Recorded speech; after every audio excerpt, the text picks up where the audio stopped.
हमारी जमीन सूरज के गिर्द अपना एक चक्कर 1 साल में कंप्लीट करती है और ये अपने एक्सिस पर 1000 मील फी घंटा की रफ्तार से घूम रही है, जिसकी वजह से हमारी जमीन पर 12 घंटों का दिन होता है और 12 घंटों की रात होती है, जिसकी वजह से जमीन पर रहने वाले तमाम जानदार इसके मुताबिक जिंदगी गुजारते हैं।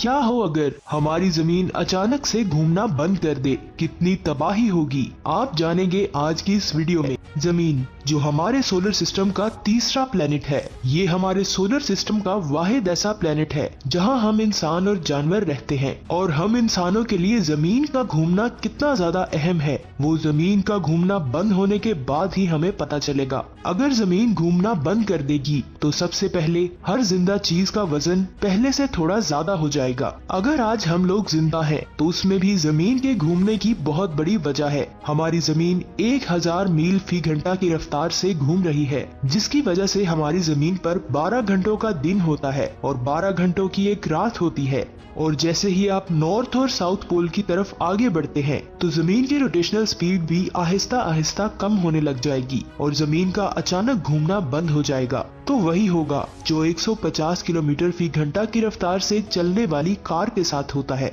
मतलब कि बहुत खतरनाक हादसा। हम सभी अपनी जिंदगी में कभी न कभी इस चीज को जरूर महसूस कर चुके हैं। जैसे कोई तेज चलने वाली गाड़ी अचानक रुक जाए तो हम अचानक से आगे बढ़ जाते हैं, तो बिल्कुल इसी तरह जमीन में मौजूद तमाम चीजों के साथ भी ऐसा ही होगा। मगर जैसा हम इसके बारे में सोचते हैं तो शायद उससे भी कई गुना ज्यादा खतरनाक हादसा होगा। तो रोटेशन के बंद होते ही नॉर्थ और साउथ पोल को छोड़कर जितनी भी चीजें जमीन के साथ जुड़ी थीं, वो सब ईस्ट की तरफ 100 किलोमीटर फी घंटा की रफ्तार से आगे बढ़ेंगी। चाहे वो इंसान हो या जानवर या फिर शहर की बड़ी से बड़ी इमारत हो, ये अहम नहीं होगा। ये स्पीड इतनी ज्यादा तेज होगी कि उस वक्त हर इंसान की स्पीड एक गन से निकलने वाली बुलेट की स्पीड जितनी हो जाएगी। मतलब 1 सेकंड में सब कुछ खत्म हो जाएगा। लेकिन जो लोग उस वक्त जहाज में सफर कर रहे होंगे उनके बचने के चांसेस ज्यादा होंगे, मगर उनसे ज्यादा महफूज एस्ट्रोनॉट्स होंगे जो स्पेस में मौजूद होंगे।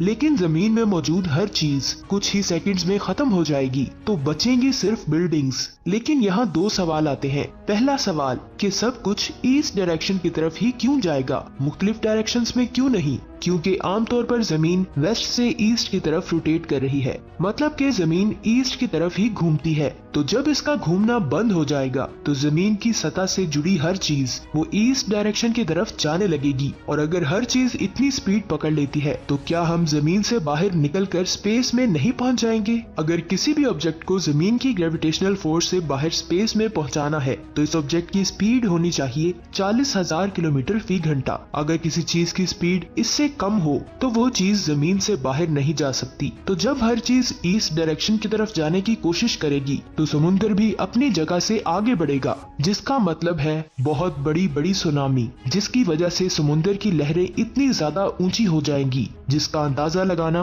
बहुत ज्यादा मुश्किल होगा, जिसकी वजह से दुनिया के बड़े बड़े मुमालिक पानी के नीचे आ जाएंगे। जमीन तो घूमनी बंद हो जाएगी, लेकिन जमीन में मौजूद हवाएं जमीन की रोटेशनल स्पीड से ही चलने लग जाएंगी, जिसकी वजह से जमीन में दिखाई देंगे बहुत ही ज्यादा खतरनाक तूफान जो जमीन से हर चीज को खत्म कर देंगे। तो अगर जमीन की रोटेशन बंद हो जाए तो इक्वेटर में मौजूद पानी नॉर्थ और साउथ की तरफ चला जाएगा और ये दोनों पोल्स पानी में डूब जाएंगे। और जो इंसान जमीन के इन दोनों पोल्स में महफूज थे तो शायद वो भी अब पानी के नीचे ही आ जाएंगे। क्या आप जानते हैं कि जैसे जमीन अपने एक्सिस पर रोटेट करती है, उसी तरह जमीन का इनर कोर भी बहुत ज्यादा तेज रफ्तार से रोटेट करता है। तो अगर जमीन की आउटर सरफेस रोटेट करना बंद करती है तो इसका ये मतलब हरगिज नहीं लिया जा सकता कि उसका इनर कोर भी घूमना बंद कर देगा। तो जमीन की रोटेशन और इसके इनर कोर की रोटेशनल स्पीड में बहुत ज्यादा गैप आ जाएगा, जिसका असर जमीन के अंदर मौजूद टेक्टोनिक प्लेट्स पर होगा और पूरी दुनिया में आतिशफिशां फटना शुरू हो जाएंगी। जमीन घूमती है जिसकी वजह से दिन और रात होते हैं, और उस वक्त जमीन के एक हिस्से में 6 माह का दिन और 6 माह की रात होगी। इसका मतलब पूरी दुनिया में एक तरफ होगी गर्मी और एक तरफ होगी सर्दी। तो जरा सोचिए, ऐसे प्लैनेट्स पर जिंदा रहना हम इंसानों के लिए कितना ज्यादा मुश्किल होगा। इन दोनों रीजन्स के दरमियान जो बाउंड्री लाइंस हैं, वो जगह इंसानों के रहने के लिए काफी अच्छी चॉइस हो सकती है। जमीन का जो हिस्सा सूरज की तरफ होगा, वहाँ ज्यादा गर्मी की वजह से समुंदर का पानी भाप बनकर उड़ जाएगा, जिसकी वजह से ज्यादा बारिश भी उसी जगह पर होगी और आहिस्ता आहिस्ता जमीन की इस जगह की हालत वीनस के जैसी हो जाएगी। वीनस जो हमारे सोलर सिस्टम का दूसरा प्लेनेट है, जिस पर हर वक्त कयामत बर्पा होती है।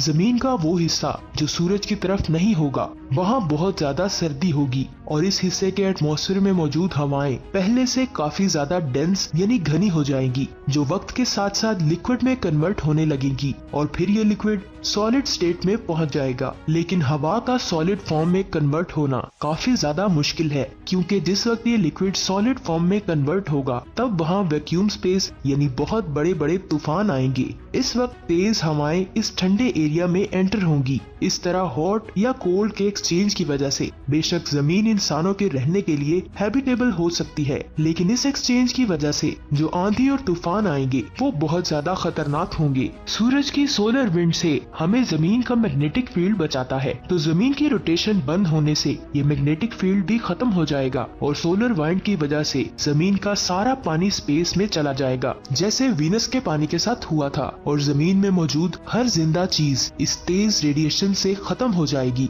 लेकिन यहाँ एक सवाल आता है, क्या सच में हमारी जमीन कभी घूमना बंद करेगी? आप ये जानकर हैरान होंगे कि करोड़ों सालों बाद ऐसा हो सकता है, क्योंकि नासा की कैलकुलेशंस के मुताबिक हर 100 साल में एक दिन में 2.3 मिलीसेकंड ऐड हो रहा है, जिसका मतलब आज से करोड़ों साल बाद जमीन का घूमना बंद हो सकता है। मेरे मुताबिक हमारी जमीन को एक ना एक दिन खत्म होना ही है, तो जमीन का घूमना बंद हो सकता है। आपको क्या लगता है? नीचे कमेंट्स करके अपनी कीमती राय से जरूर आगाह कीजिएगा, और अगर आपको ये वीडियो अच्छी लगी तो इस वीडियो को लाइक करके अपने दोस्तों के साथ जरूर शेयर करें।